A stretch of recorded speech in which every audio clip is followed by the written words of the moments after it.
Hello guys, so ayan, siya nga po pala si Joy Ginto, galing Bisaya. Siya po ay isang Bisaya guys na nangarap magtrabaho bilang katulong, pero sa kasamaang palad guys, niloko siya ng amo niya hanggang sa umalis siya doon at nagkaroon ng sariling pamilya hanggang sa hindi na siya nakabalik sa kanyang probinsya dahil nagkaroon na rin siya ng anak dito. So eto guys, yung trabaho nila ngayon, palaboy-laboy. Dito sila nabubuhay sa kalsada.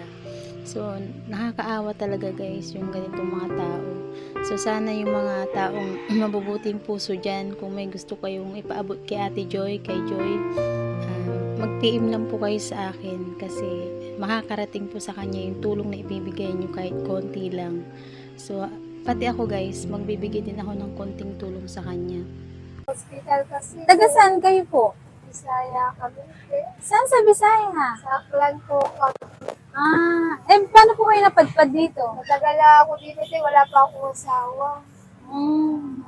As in, nagtrabaho kayo dito sa Manila? Nagtrabaho ako dito, nagpatulong ako, niloko naman ako yung dating amo ko. Niloko kayo ng dating amo mo? Kaya hindi na ako makauwi hanggang Wala kayong bahay? Dito lang kayo? wala. Pero hanggang Pasko lang kami dito. Hanggang Pasko lang kayo dito? Oo, kasi parting Pampanga ka talaga kasi kami. Pero So, ilang pamilya po kayo? Dalawa lang talaga? Nag-iikot-ikot lang kayo? nag-iikot kami. Nasa hospital kasi yung anak, lalabas na sana. Ano po nangyari? Nagkaisuka, kulang pambayad nila. Sabi ko, wala rin akong pera. Isuka yung pairamin. Saan po sila ngayon? Saan hospital? Sa Pampanga sila, Bakit? Iniwan yung gamit? hindi na doon na kumpanya na isang linggo na may get.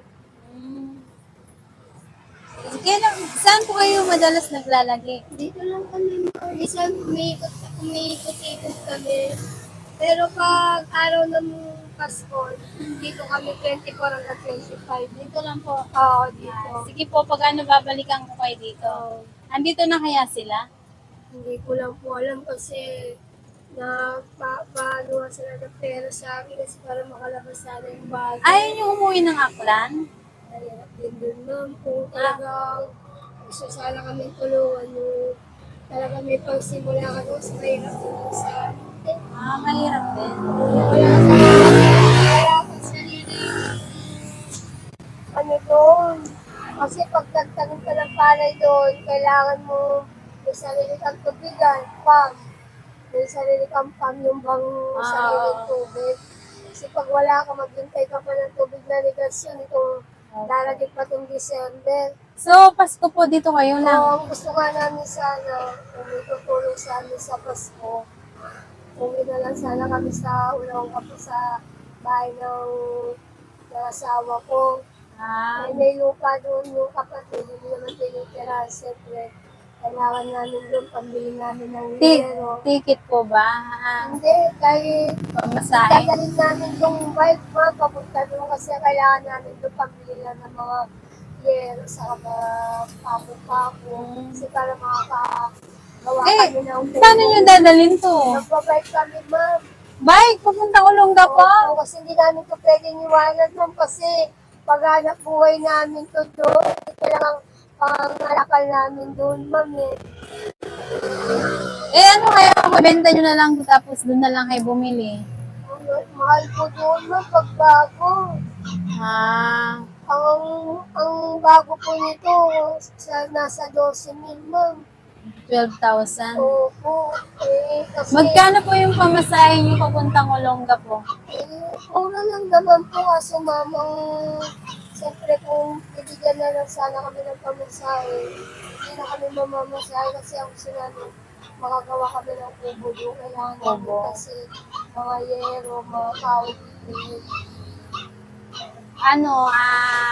Andito ka ba ng mga January?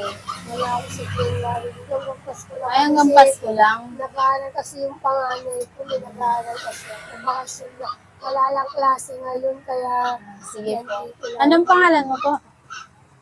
Joy po. Joy. Apelyido po. Ginto. Joy Ginto? Pero sa nanay ko manalang po. Manalang. Sige po. Ito muna maibibigay ko sa ngayon. Babalikan ko kayo ng Pasko. Opo, kasi totoo sila kailangan Gabi po ba? Gabi andito kayo? O umaga? Paggabi, ma'am, paggabi wala kami dito. Doon kami natutulog sa may pagawaan ko ng terpolin. Saan banda yan? Yung terpolin po dyan na pagawahan. Sige po. Di ba may Paris po dyan, yung malapit po dyan sa may Paris. Paggabi ka doon kami. Pero sa araw lang po hanggang hapon po, nandito kami kasi hindi po kasi pwede matulog dito. Delikado yung mga bata ko. Dito kayo nagsasaing? Oo po, nagsasalabi. Ngayon po, di kami nakapag-sign kasi wala pa po kami bigas na Wala kayong bigas? Opo, ngayon Oh, pa lang po eh. Sakto pala to eh. Sige po, babalikan ko na lang kayong Pasko. Ha? Kahit hindi mo lang sana ang pagbiling niya sa magawa ko na. Oh, sige po. Opo, kasi lagi kami nandito. Napapasa kami lagi po yan. Hindi na po makauwi ko na talaga kami. Talaga doon natin. Wala talaga kami matirahan kahit sana makagawa lang kami ng maliit upo kasi wala talaga kami ubo doon. May lupa naman talaga doon pwede matirahan yung kapatid ng asawa ko. Wala lang talaga kami pambili pa ng mga yero, kahoy, mga pako gagamitin. Kaya kung may sana mahawa sa amin kahit pambili lang ng yero ang hiling namin para makakapa kami ng ubo. Sige po, Babalikan babalikan ko ko kayo dito Pasko. Oo. Hanggang Pasko lang talaga kami dito kasi may plan. Pero ipangako mo ate na kung bibigyan ko kayo ng pamasahe, tapos pambilinyero, uuwi na kayo. Ayoko kasi hindi namin talaga talagang ibibenta. Tumang kasi ito po yung paghanap buhay namin doon. So, magtatawagan tayo. Opo, kahit po dito nyo ako hintay, kahit dito ko kayo po hintayin ng Pasko, nandito po kami, ma'am. Kasi magpapagaw pa po kami ng biyaya dito eh. Sige po. Makikita nyo naman po yung anak kong panganay. Nangalakal lang po sila ng asawa ko ngayon. Nasa Malolos po sila ngayon eh. Pero pabalik na po sila kasi kailangan po sila namin din pang budget. Lalo na may nagdadaya pa po bata. Sige po, balikan ko kayo. Oo. Ate, Ano po kami pagpipili po namin ng mga Sige. Sige po, salamat. Sige, babalikan ko po kayo. Salamat, mama. Sige po. Thank you. God bless din.